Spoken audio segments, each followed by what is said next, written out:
Welcome to another installment of the Library Show. I'm Katie, your local library director, and I'm going to be talking today about a few ways that we're going to make using the library a little more convenient and easier for you. The first way we've done that is we've moved into the 21st century by actually offering credit card payments here at the library.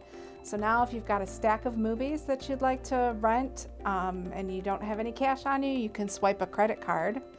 And you can also pay for your fines and any other fees at our desk using a credit card.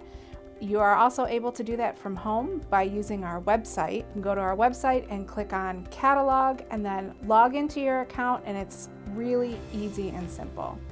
The next way we're trying to make your life a little easier here at the library is by offering text messaging notification. So if you would like to get your overdues, your hold notices, and reminders that your books are due by text message, you can sign up for that at our checkout desk, and it will be immediate on your record, and you'll start getting all your notices via text message, and standard text messaging rates would apply. So stay tuned for Catherine, who's going to be talking about football and tailgating since it's that season, and Jennifer that will be talking about our children's programs, Jammies and Books and Baby Bears. Coming up next.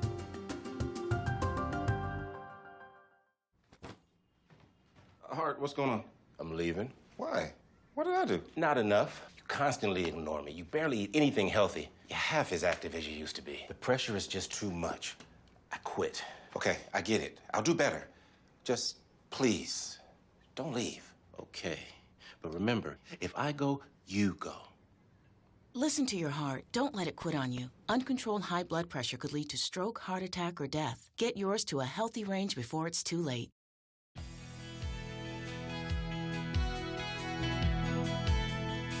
Welcome back to the Library Show. It's football season, and you're probably wondering, well, what does the library have to do with football? Well, you can't play football in the library. We do have a lot of information that can help make the game more interesting and enjoyable for you, and so I have a few things to show you today. First, let's get the football out of the way.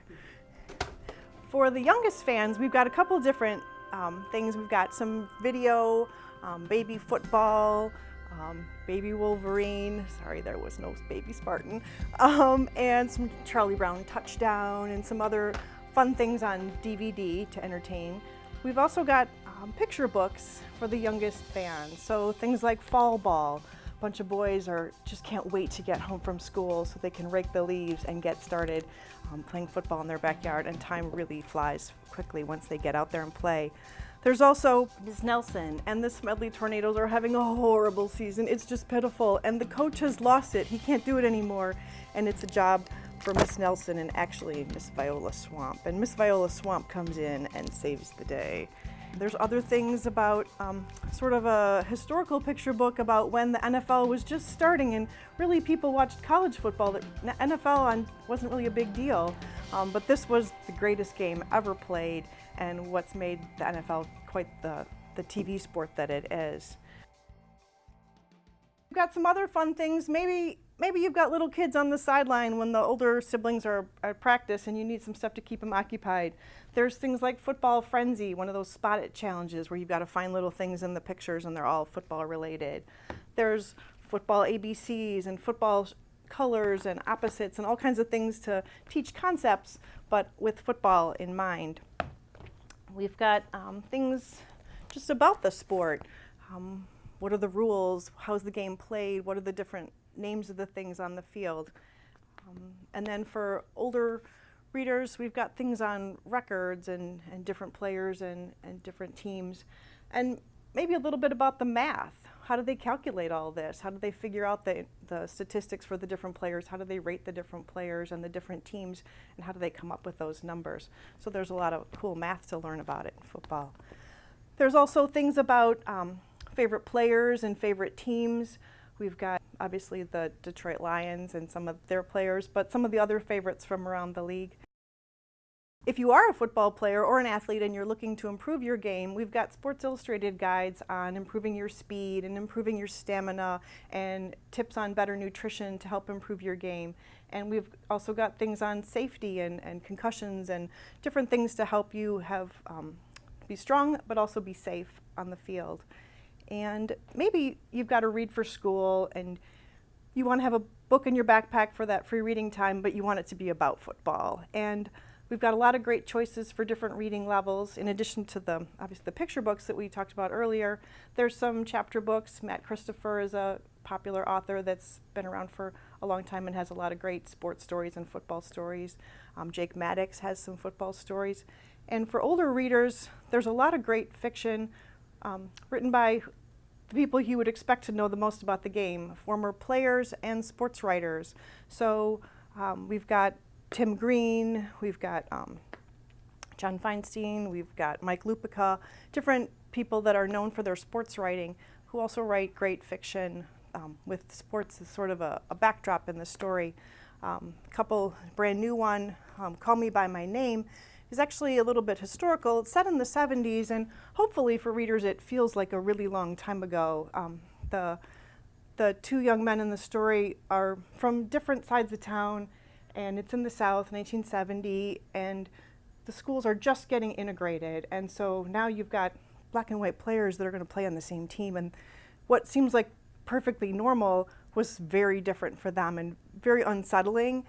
And the young man who's from the other school that's just closed and now is being integrated into the big white school is an outstanding player, but it takes him a while to build up respect and get the playing time, and when he does, he's accepted, and slowly even the adults that are a little bit nervous about this welcome him into their homes, and he's allowed to come and share dinner and share time watching film and things like that.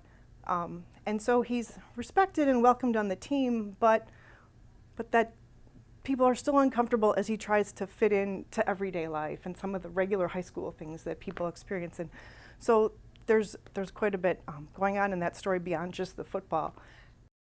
Another popular, it's actually the first in a trilogy, that's kind of the opposite situation. DJ is from a community in Wisconsin where football is everything, and her older brothers were the star players of her school team and have gone on to play in college, and she's good friends, her family's good friends with the coach of the rival team, and they run a dairy farm. All the cows are named after former players or favorite coaches and things like this, and so football is everything. And DJ is well respected, well liked, even to the point where the coach from the rival team has sent his star quarterback to their farm, their dairy farm, for the summer to work and build up strength. And through the course of the summer, like I said, everybody knows her, she's welcome everywhere, but she decides she wants to play football. And will she be welcome when she tries out for the team? And of course, there's more to football than just the game. There's the tailgating and the snacks. And so we've got all kinds of fun cookbooks for kids with recipes that are kid-friendly for things they can make for taking along to have on the field, or if you've got a football viewing party, there's chili recipes and grilling recipes and dessert cookbooks and all kinds of fun things. In this series, there's actually a tailgating and football cookbook, but somebody's got it checked out. So hopefully when you come in, it'll be available, and all these other things will be here for you. So whether you're getting ready for the big game this weekend or you're sitting down and watching stuff on TV, just know the library is here to help you celebrate football.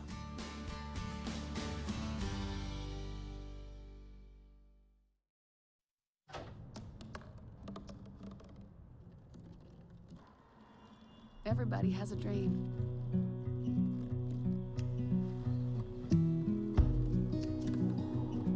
Mine was to see the ocean.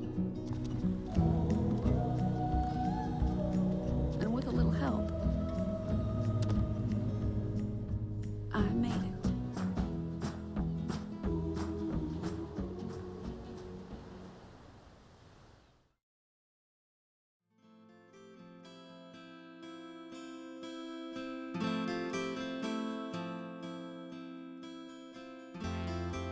Welcome back.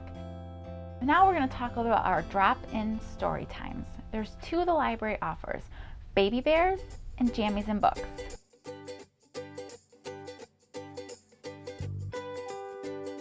Baby Bears is geared for 9 months to 23 months, and that's on Fridays, usually every other week. In October, it's October 10th and October 24th. It's from 10 to 10:30 a.m.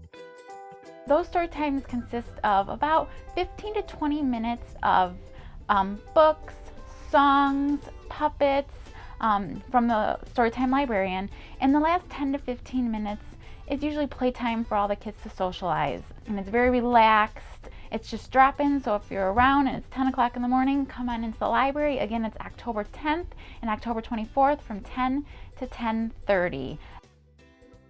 Our second drop-in story time is Jammies and Books, which is on Thursday nights from 6:30 to 7. This is ages from about 2 to 6, but older siblings are always welcomed, and younger siblings too. That again is on Thursday nights, and October 2nd, October 16th, and October 30th are our dates from 6:30 to 7. We encourage pajamas to be worn because it's Jammies and Books. We usually do about 20 minutes of stories, songs, different activities, and then the last 10 minutes is a craft. Each one of these weeks is themed differently. Some of the upcoming themes for our Jammies and Books include sheep, construction work, pumpkins, and counting cookies. So if you're around, come on in, drop by and check it out, and don't forget to wear your pajamas. Some of the books that have been read in Baby Bears and Jammies and Books are books like Mouse Paint, where the mouse is learning to mix different colors together to make other colors, Goodnight Moon for our Jammies and Books, and The Very Hungry Caterpillar. So once again, Baby Bears is every other Friday from 10 to 10:30 for ages 9 to 23 months, and that's a drop-in program. Jammies and Books is every other Thursday from 6:30 to 7. That's also a drop-in, and those ages are from 2 to 6, but younger and older siblings are always welcomed. So if you're around, come on in, drop by, and check it out, and don't forget to wear your pajamas.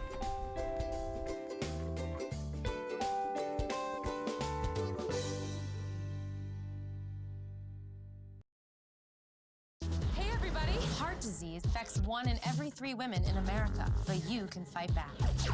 There's no time to lose. Mothers, sisters, daughters, families, and friends, it's time to shout louder, stand stronger, and demand change. Let's go! To the Batmobile. Dang it. To the invisible jet! Dang it. Together, we can put an end to heart disease. It's time to go red for women. I could use your help. Learn more from the American Heart Association at www.goredforwomen.org.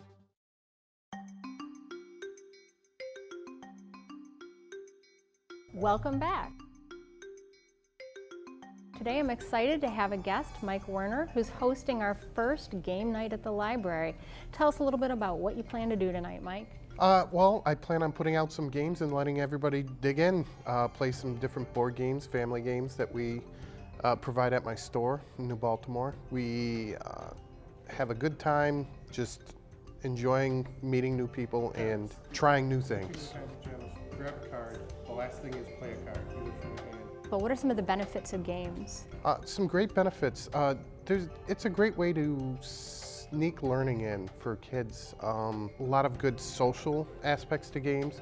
Also creativeness, math skills, and all kinds of other problem-solving skills that people learn from board games. But you have to meet the criteria. Do you have a particular favorite game?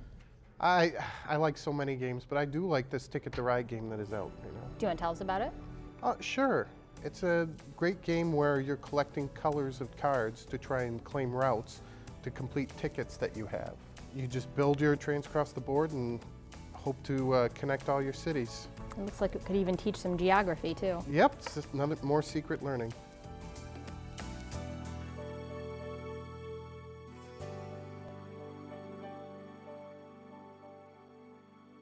Mike, you mentioned your store. Can you tell us about that? Sure. I've been in business over 15 years now. It's in New Baltimore. It's named Mike's Comics and Games. And I'm there with my son Samuel and daughter Clara. Great. I've heard that board games were kind of on the outs for a while, but they're maybe making a comeback? Well, I wouldn't say the outs, but they didn't get enough recognition because the first board game everybody thinks of is Monopoly. But there is a plethora of great board games out there for everybody, all kinds of different things. People want to unplug nowadays, get away from their computers, so what they really want to do is sit down and interact with other family members, friends, and other people, and you just can't get the same interaction unless you're sitting in front of somebody. You think it's different than like an online gaming community, like World of Warcraft or something? Significantly, because we get to sit there and actually be part of each other's lives, bring each other special food or gifts, and really get to tell stories with each other about that game that we had, that I snuck that thing in the last second and we barely beat you. Mike, thanks so much for coming and hosting this game night. We're really looking forward to having a lot of fun and hoping this will be the first of several that we get to do here at the library. I appreciate it. Thank you very much.